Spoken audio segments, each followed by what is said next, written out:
బెంగాల్లో బీజేపీ అధికారంలోకి వచ్చాక అక్రమ వలసదారుల్లో వణుకు పుడుతోంది. బంగ్లాదేశ్ నుంచి వలస వచ్చిన వారు ఒక్కొక్కరిగా ఆ దేశాన్ని తిరిగి ప్రయాణమవుతున్నారు.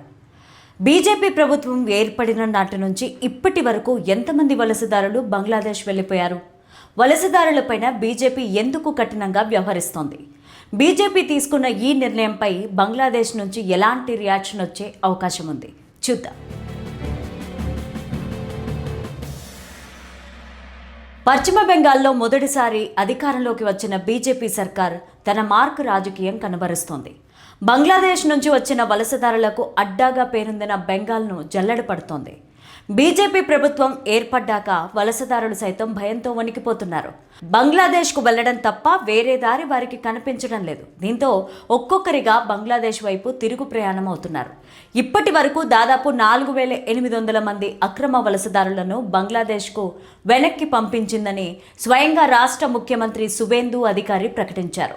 మరో 836 మంది వలసదారులు ప్రస్తుతం సరిహద్దు జిల్లాల్లోని హోల్డింగ్ సెంటర్లలో డిపోర్టేషన్ కోసం వేచి చూస్తున్నారని ప్రకటించారు.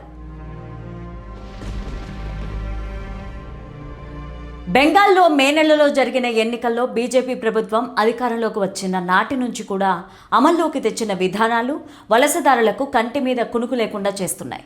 సరిహద్దు జిల్లాల్లో ఏర్పాటు చేసిన ప్రత్యేక హోల్డింగ్ సెంటర్ల ద్వారా ఇప్పటి వరకు 4,800 మందిని నేరుగా బోర్డర్ సెక్యూరిటీ ఫోర్స్కు అప్పగించి బంగ్లాదేశ్కు పంపించారు.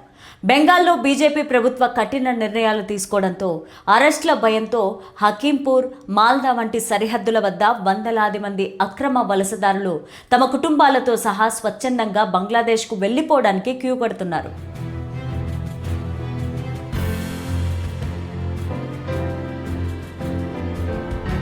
పశ్చిమ బెంగాల్ ఎన్నికల్లో బీజేపీ ఇచ్చిన ప్రధాన హామీలలో అక్రమ వలస నిరోధం కూడా ఒకటి. బీజేపీ వస్తే వలసదారులకు చోటు ఉండదని మాట ఇచ్చినట్టుగానే ఆచరణలో చేసి చూపిస్తోంది. డిటెక్ట్, డిలీట్, డిపోర్ట్ విధానం ద్వారా వలసదారులను వెనక్కి పంపిస్తోంది. చొరబాటుదారులను డిటెక్ట్ చేసి ఓటరు లేదా రేషన్ కార్డుల నుంచి వారి పేర్లను డిలీట్ చేస్తోంది. ఆ తర్వాత వారిని బంగ్లాదేశ్కు డిపోర్ట్ చేస్తోంది. బంగ్లాదేశ్ సరిహద్దు గుండా జరిగే చొరబాట్లు దేశ భద్రతకు ముప్పని, స్థానిక డెమోగ్రఫీ దెబ్బతింటుందని బీజేపీ భావిస్తోంది. అందుకే వలసదారుల పట్ల కఠినంగా వ్యవహరిస్తోంది.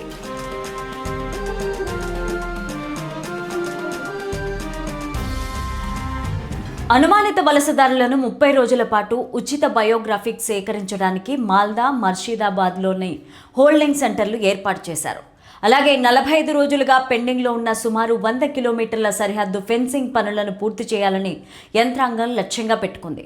కేంద్ర ప్రభుత్వ నిబంధనల ప్రకారం చట్టబద్ధమైన పత్రాలు లేని అక్రమ వలసదారులపై మాత్రమే ఈ చర్యలు తీసుకుంటున్నారు.